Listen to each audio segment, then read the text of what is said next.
새 아침입니다. 애청자 여러분, 오늘 새벽에도 하나님의 복이 애청자 여러분들에게 임하시기를 간절히 축복합니다. 오늘은 절대로 손해를 보지 않는 하나님의 자녀라는 제목으로 말씀드리겠습니다. 오늘 본문은 창세기 31장 1절부터 16절입니다. 제가 봉독하겠습니다. 야곱이 라반의 아들들이 하는 말을 들은즉 야곱이 우리 아버지의 소유를 다 빼앗고 우리 아버지의 소유로 말미암아 이 모든 재물을 모았다 하는지라. 야곱이 라반의 안색을 본즉 자기에게 대하여 전과 같지 아니하더라. 여호와께서 야곱에게 이르시되 네 조상의 땅 네 족속에게로 돌아가라. 내가 너와 함께 있으리라 하신지라. 야곱이 사람을 보내어 라헬과 레아를 자기 양떼가 있는 들로 불러다가 그들에게 이르되 내가 그대들의 아버지의 안색을 본즉 내게 대하여 전과 같지 아니하도다. 그러할지라도 내 아버지의 하나님은 나와 함께 계셨느니라. 그대들도 알거니와 내가 힘을 다하여 그대들의 아버지를 섬겼거늘 그대들의 아버지가 나를 속여 품삯을 10번이나 변경하였느니라. 그러나 하나님이 그를 막으사 나를 해치지 못하게 하셨으며 그가 이르기를 점 있는 것이 내 삭시 되리라 하면 온 양떼가 낳은 것이 점 있는 것이요 또 얼룩무늬 있는 것이 내 삭시 되리라 하면 온 양떼가 낳은 것이 얼룩무늬 있는 것이니 하나님이 이같이 그대들의 아버지의 가축을 빼앗아 내게 주셨느니라. 그 양떼가 새끼를 뵐 때에 내가 꿈에 눈을 들어보니 양떼를 탄 순양은 다 얼룩무늬 있는 것과 점 있는 것과 아롱진 것이었더라. 꿈에 하나님의 사자가 내게 말씀하시기를 야곱아 하기로 내가 대답하기를 여기 있나이다 하매 이르시되 네 눈을 들어보라. 양떼를 탄 순양은 다 얼룩무늬 있는 것, 점 있는 것과 아롱진 것이니라. 라반이 네게 행한 모든 것을 내가 보았노라. 나는 베델의 하나님이라. 네가 거기서 기둥에 기름을 붓고 거기서 내게 서원하였으니 지금 일어나 이곳을 떠나서 네 출생지로 돌아가라 하셨느니라. 라헬과 레아가 그에게 대답하여 이르되 우리가 우리 아버지 집에서 무슨 분깃이나 유산이 있으리요. 아버지가 우리를 팔고 우리의 돈을 다 먹어버렸으니 아버지가 우리를 외국인처럼 여기는 것이 아닌가.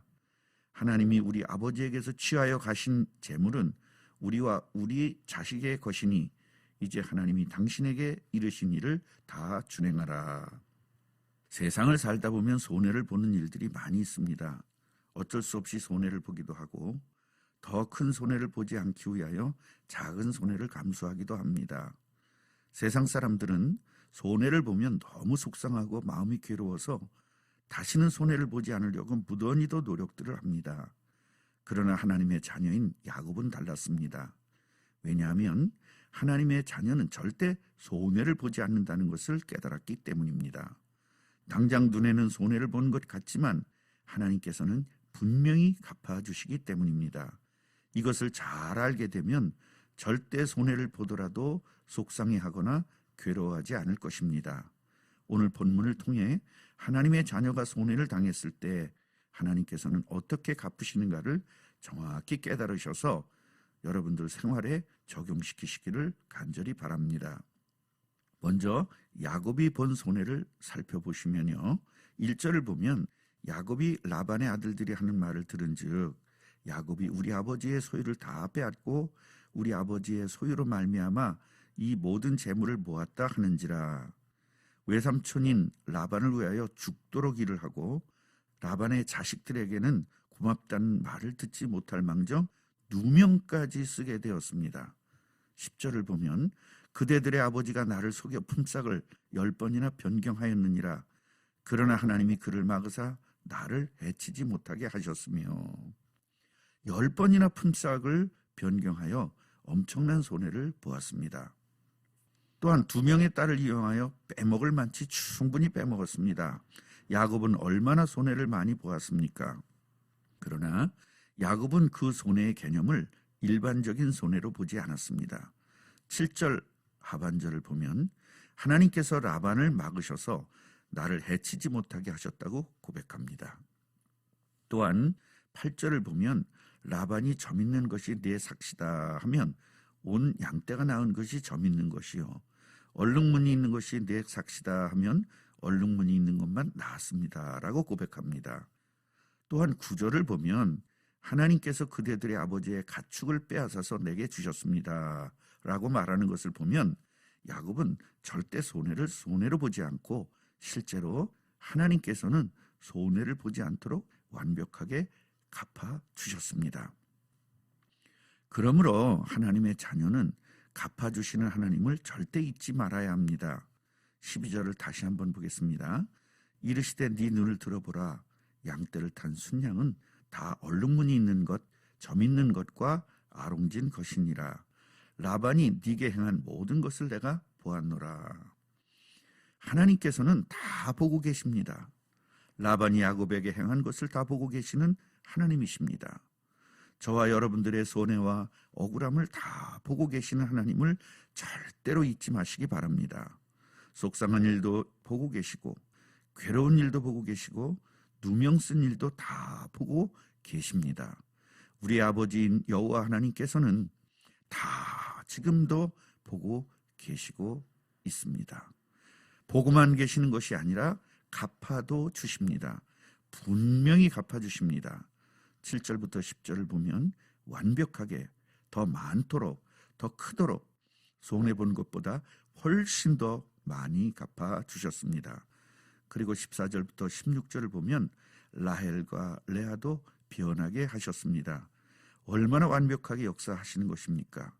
야곱에게 역사하셨던 하나님께서는 지금도 저와 여러분들에게 역사하고 계십니다. 손해를 보았거나 억울한 일을 당했거나 하나님의 자녀는 절대로 속상할 필요가 없는 것입니다. 마지막으로 왜 손해를 보지 않게 하시는가? 바로 하나님의 자녀들은 많은 사람들에게 보여야 하는 참된 복의 모델이기 때문입니다. 창세기 28장 10절부터 15절에서 야곱은 하나님으로부터 엄청난 복을 받았습니다. 천사를 보았고 천국을 잇는 사닥다리를 보았고 그리스도가 오실 땅을 약속받았으며 내가 약속한 것을 이루기까지 너를 떠나지 않겠다는 하나님의 약속을 받았습니다. 약속과 축복을 받은 야곱은 그것을 베델이라 부르면서 내가 다시 돌아오게 하시면 나의 하나님으로 섬길 것과 이곳이 성전될 것과 그리고 11조를 반드시 드리겠다는 서원을 합니다.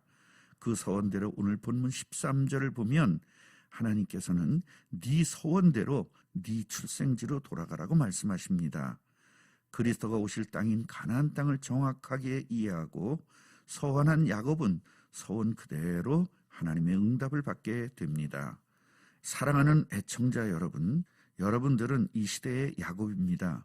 절대 야곱의 복을 누릴 이 시대의 모델입니다. 지금부터, 아니 지금 이 순간부터 손해를 보지 않도록 역사하시는 하나님의 절대적 복을 누리시기를 간절히 축복합니다. 기도하겠습니다. 아브라함의 하나님이시고 이삭의 하나님이시며 야곱의 하나님께서 저와 애청자 여러분들의 하나님이 되셨습니다. 억울하고 손해본 하나님의 자녀들에게 귀한 말씀을 주셔서 감사합니다. 절대 손해보지 않도록 역사하시는 하나님을 깨닫고 완벽하게 승리하게 하옵소서. 예수님의 이름으로 기도드립니다. 아멘.